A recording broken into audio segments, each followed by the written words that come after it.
Hi guys, जैसा कि मैं बताया था कि प्रतिरोधों का संयोजन के लिए मैं प्रूव कर दूंगा कि R बराबर R1 plus R2 plus R3 जो होता है प्रतिरोधों का संयोजन जो होगा वो किस रूप में करेंगे उसको जो है प्रूव करने के लिए, यानी क्वेश्चन है श्रेणी क्रम संयोजन में R1, R2 तथा R3 तीन प्रतिरोध को जो है जोड़ा गया है, उसका समतुल्य प्रतिरोध ज्ञात करना है।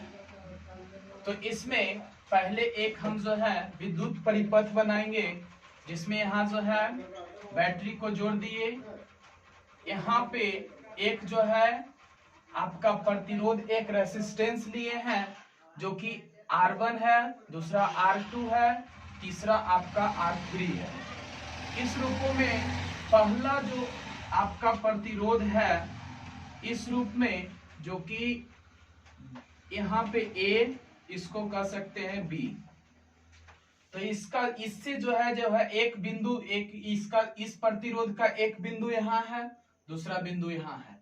इससे जब V वोल्ट का जो है V वोल्ट पर जो है V जो है विभवांतर है, वही उससे हम जोड़ देते हैं तो इसका संयोजन में क्या होगा, यानी जब इसको हम इस प्रकार के परिपथ में जोड़ते हैं तो उसी हम मान रहे हैं कि माना कि R1, R2 तथा R3 तीन प्रतिरोध हैं जो श्रेणी क्रम में संयोजित है।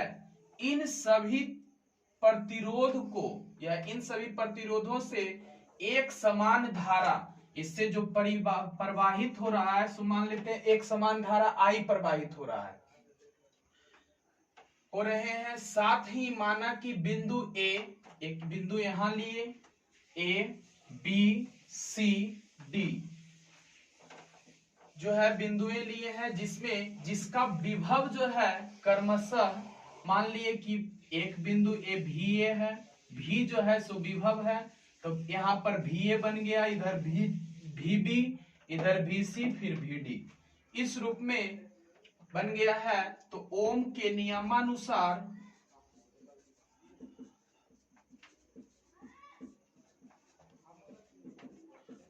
नियमानुसार हम लोग जानते हैं कि V बराबर IR, जो कि हम लोग ओम के नियम में पढ़ चुके हैं। अब यहां से देखिएगा, पहला जो प्रतिरोध हम जोड़े हैं R1, तो लिखेंगे कि R1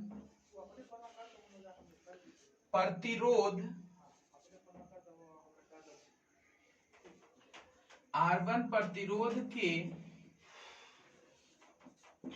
छोरों के बीच का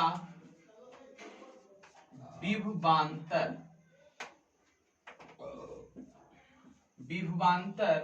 अब यहां से ध्यान दीजिएगा, R1 प्रतिरोध के छोरों के बीच का विभवांतर, तो विभवांतर मतलब भी।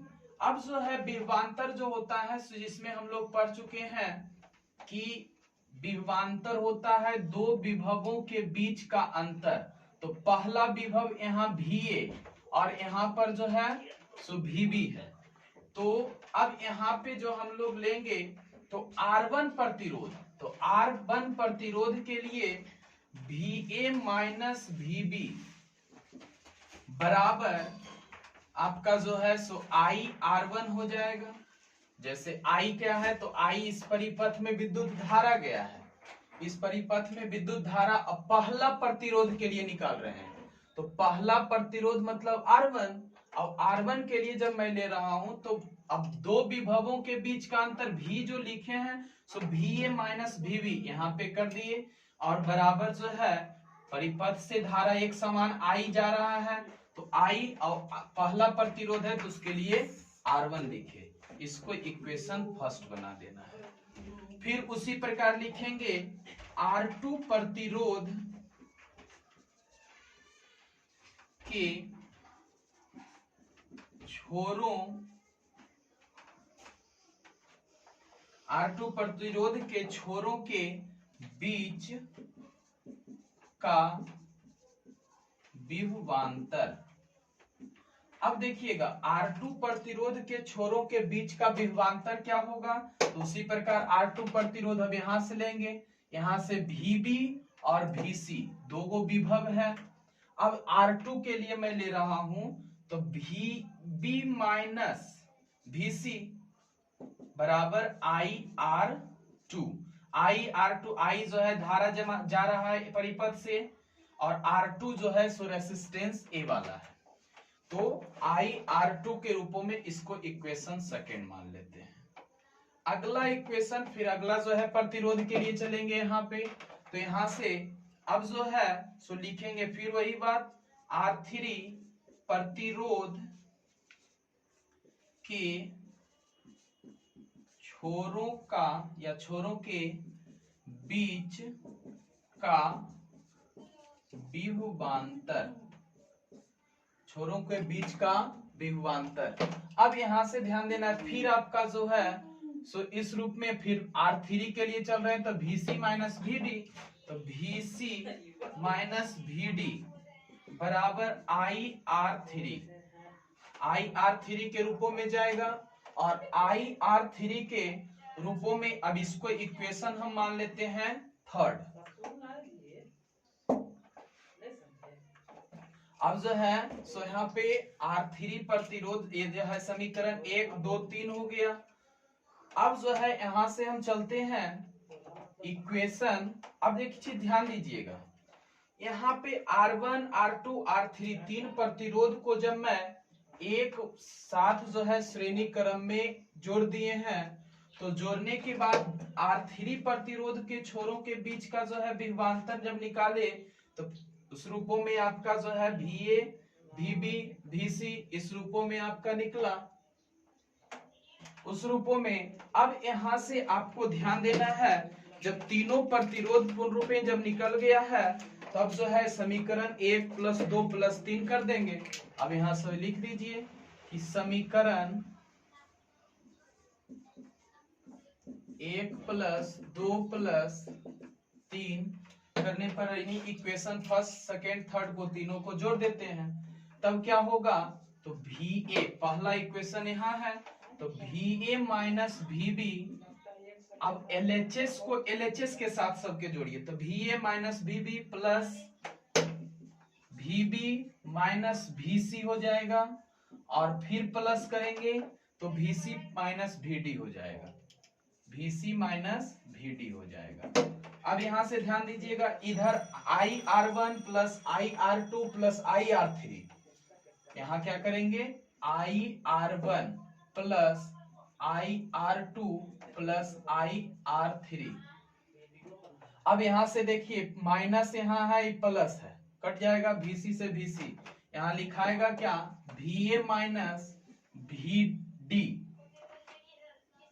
बराबर IR1। अब देखिए यहां पर I कॉमन ले लीजिए, IR1 प्लस IR2 तीनों में I कॉमन है, तो आपका I यहां से कॉमन ले लीजिए, R1 plus R2 plus R3 के रूपों में हो जाएगा।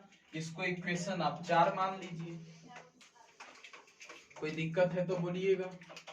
अब यहां से ध्यान देते हैं, अब लिखेंगे क्या, यदि R1 R2 R3 यानी अब यहां से एक चीज और ध्यान दीजिए कि जब हम क्या करते हैं, इन तीनों प्रतिरोधों के लिए एक जो है यानी R1 R2 R3 तीनों प्रतिरोध के लिए हम एक समतुल्य प्रतिरोध, केवल जैसे 5 बल्ब लगाए हैं एक परिपथ में, छोटे छोटे 10-10 वाट का 5 बल्ब है, अब उसके जगह पर एक बड़ा बल्ब लगा दिए 20 वाट का, मतलब जो है 5-5 का अगर 3 लगाए तो 15 वाट हो गया। अब 15 वाट का एक ही को बॉल लगाए, तो वही अब कह रहा है कि जब हम लेते हैं कि यदि जो है R1 R2, यदि R1 R2 R3 यानी जो है R1 R2 R3 प्रतिरोधों के का जो है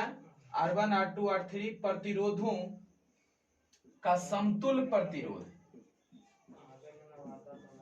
का समतुल्य प्रतिरोध, समतुल प्रतिरोध R है। क्या है? तो आपका यहाँ है R हो जाएगा, यानी समतुल्य प्रतिरोध जो दिया हुआ है सो आपका क्या है? R है। तो अब जो है मान लेते हैं कि जैसे एक फिगर से समझ जाइए कि मान लिया जाए कि इस प्रकार हम डाले हैं इस रूपों में, और विद्युत परिपथ में इस प्रकार का मतलब एक बड़ा जो है रेसिस्टेंस लगा दिए। यहाँ हो जाएगा A बिंदु और यहाँ हो जाएगा D, क्योंकि इसके A जो है एक प्रतिरोध, दो प्रतिरोध, तीनों, यानी इसके इसके इसके तीनों के बदल एक R वाला प्रतिरोध को हम ले लिए, मतलब तीनों के बराबर R लिए, मतलब कि 3 बल्ब है 5-5 वाट का, तो उसके लिए एक ही बल्ब लगाए जो कि 15 वाट का लिए, वही समतुल्य के रूप। तो ही अब यहां से A और D के लिए, मतलब यहाँ वाला यहां से, यानी VA इसको लिख सकते हैं और यहाँ VD हो सकता है। तब क्या होगा? तब ध्यान दीजिएगा कि अब ये जो है लिए समतुल्य प्रतिरोध क्या लिए हैं? तो R लिए। अब R जब लिए हैं तो क्या करना है? अब इसके लिए फिर वही बात लिखेंगे कि R प्रतिरोध के छोरों के बीच का विभवांतर, R प्रतिरोध के लिए छोरों के बीच का विभवांतर। अब जो विभवांतर होगा तब क्या लिखेंगे? ऊपर मैं मिटा रहा हूं, यहां पे ऊपर मैं साफ कर रहा हूं, तो ध्यान दीजिएगा। अब जो है तीनों के लिए जब मैं लूंगा तो इसके लिए मेरा क्या आ जाएगा? अब यहां से क्या लिखा जाएगा? अब ये जो है सो R प्रतिरोध जब लिए हैं तो विभवांतर, फिर अब इसके लिए तो अब इसका विभवांतर निकालेंगे, तो VA minus VD, VA minus VD बराबर क्या हो जाएगा? तो धारा जा रहा है क्या? I, तो IR हो जाएगा। इसको इक्वेशन आप मान लीजिए क्या है? लास्ट इक्वेशन आप 4 माने तो इसको 5 मान लीजिए। अब क्या करना है? तो आपको अब क्या करना है? तो यहां लिखिए कि इक्वेशन यानी समीकरण 4 और 5 से, 3 और 4 से, 4 और 5 से चलते हैं तो क्या होगा? VA माइनस VD में IR जो है ये पहला वाला में, तो एक चीज ध्यान दीजिए, दोनों इक्वेशन 4 और 5 है, इसको दोनों को घटा दो, डायरेक्ट लिख देते हैं कि 4 और 5 को घटाने पर तो VA माइनस 4 में इक्वेशन में मेरा क्या था? VA माइनस VD बराबर IR1 plus R2 plus R3, तो VA माइनस VD में घटा रहे हैं, फिर इसको LHS वाला को LHS के साथ, यानी इक्वेशन 4 को घटा रहे हैं, 5 को घटा रहे हैं, तो VA माइनस, तो माइनस माइनस ही प्लस हो जाएगा, VD बराबर, अब इसका IR इधर हो गया, माइनस घटेगा कौन? तो नहीं तो पहले उसी को लिखो, उस इक्वेशन को, तो IR1 plus IR2 plus IR3 और माइनस करेंगे IR। अब यहां से देखिए, जब ये ब्रैकेट हटा देते हैं तो VA माइनस में ही प्लस में कट जाएगा, फिर VD माइनस में यहां भी प्लस में कट जाएगा। अब क्या होंगे कि अब देखिए माइनस में IR जो है सो इधर माइनस है, तो इधर जब माइनस है तो इसको बराबर के इधर लाइए, इधर नहीं कुछ बचा तो एक बचा, माइनस इधर लाइएगा तो IR हो जाएगा। अब यहाँ पे क्या हो जाएगा? IR के रूपों में, अब यहाँ IR1 इसमें, अच्छा देखिए तो यहां से I इसमें भी है, इसमें भी है, इसमें भी है, तो I को कॉमन ले लेंगे, R को कॉमन नहीं लेना है, R1 है, R2 है, R3 है, समझ रहे हो? तो यहां से R1 बचेगा, इसमें क्या बचेगा? तो R1 प्लस इसमें R2 और प्लस इसमें R3 बचेगा। अब इधर I से I आप कैंसिल कर दीजिए, इसलिए R बराबर R1 plus R2 plus R3, यही आपको प्रूव करना था, प्रूव करना यही आपको था।